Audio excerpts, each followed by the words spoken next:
Bonjour, j'espère que vous allez bien. Aujourd'hui, c'est ma deuxième vidéo sur les titres à paraître chez Somme Toute à l'automne 2021 et je vous présenterai 5 nouveaux titres. Le premier titre dont je vous parle, c'est Un étranger de l'intérieur, entretien avec Franz Voltaire, ouvrage qui est signé par Sarah Martinez et qui va paraître dans la collection D'ailleurs. Donc, ce livre-là souhaite nous présenter le parcours biographique de Franz Voltaire. Qui est Franz Voltaire? En fait, c'est vraiment un touche-à-tout.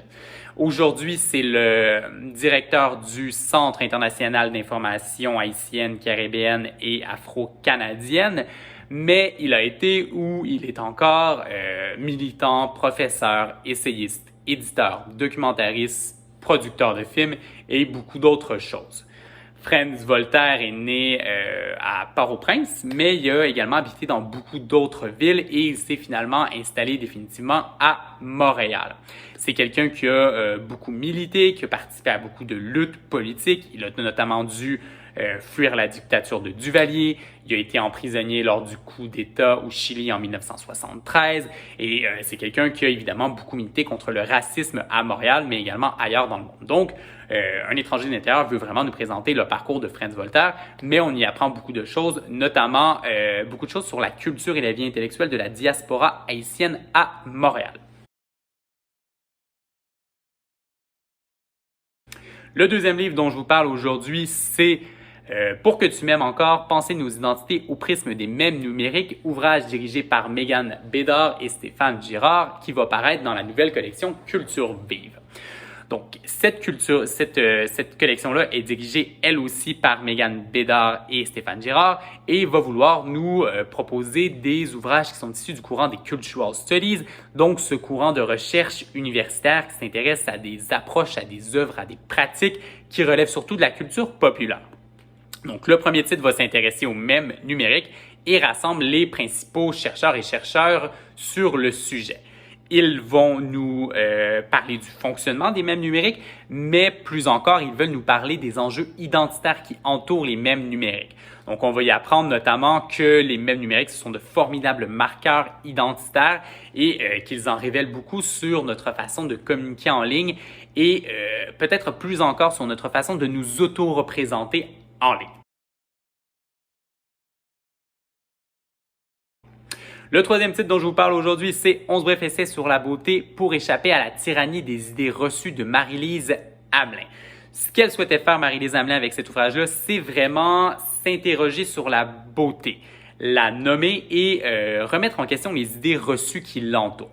Donc, pour réussir à faire tout ça, elle a choisi de réunir une grande diversité de femmes. Donc, vous allez avoir des femmes d'origines différentes, des femmes cis, des femmes trans, vous allez avoir des femmes avec des parcours très différents l'une de l'autre, vous allez avoir des femmes jugées trop grosses, des femmes jugées trop maigres, des femmes plus âgées, des femmes plus jeunes également. Donc, vraiment une belle diversité de femmes qui permet de circonscrire la beauté et de l'interroger.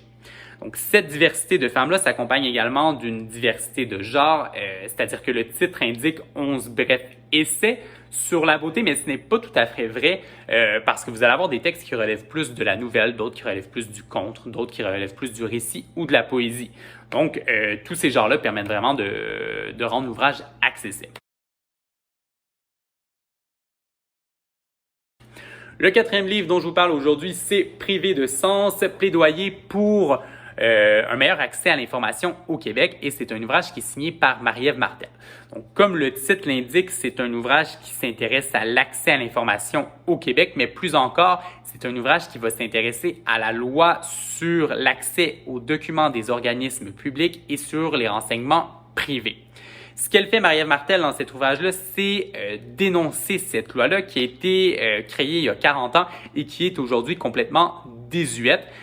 C'est-à-dire que c'est un véritable casse-tête pour les chercheurs, pour les journalistes et pour le grand public en général d'avoir accès à ces fameux documents d'organismes publics. Donc, des documents qui sont nécessaires si on veut être certain que les organismes luttent vraiment pour le bien public. Donc, Marie-Ève Martel va donner beaucoup d'exemples, dont un qui me semble particulièrement révélateur dans ce cas-ci, c'est l'exemple de ce journaliste-là qui a envoyé une demande d'accès à l'information à plusieurs ministères et qui a reçu presque autant de réponses qu'il existe de ministères. Certains ministères lui disaient « Ah, tu peux simplement aller là-bas, tu vas trouver le document ». D'autres ministères lui remettaient le document. D'autres ministères encore lui remettaient une copie du document qui était complètement assurée, donc le journaliste ne pouvait pas vraiment tirer de sens de ces informations-là. Il y a même un ministère qui lui a demandé des dizaines de milliers de dollars avant de lui transmettre le document. Pourquoi? Parce qu'il disait que ça prendrait des semaines de recueillir toute l'information nécessaire pour produire ce document-là. Donc, on se rend compte que les responsables de l'accès à l'information ont une très grande latitude et c'est ce qu'elle dénonce, Marie-Ève Matter, dans cet ouvrage. Le dernier titre, je vous le présente très rapidement. Pourquoi? Parce que vous le connaissez bien, je pense. C'est Fragments d'ailleurs 2, 50 récits pour redécouvrir le monde. C'est un ouvrage de Gary Lawrence. Il a évidemment fait publier les Fragments d'ailleurs 1 et les Fragments d'ici. Donc, c'est la même recette qui est utilisée dans ce livre-là, c'est-à-dire qu'encore une fois, on est allé puiser, on est allé chercher les meilleurs récits de voyage de Gary Lawrence, on les a rassemblés. Donc, à terme, cette trilogie-là nous permet vraiment de faire une espèce de tour du monde avec Gary Lawrence. On visite un peu, presque 100 pays, si je ne me trompe pas.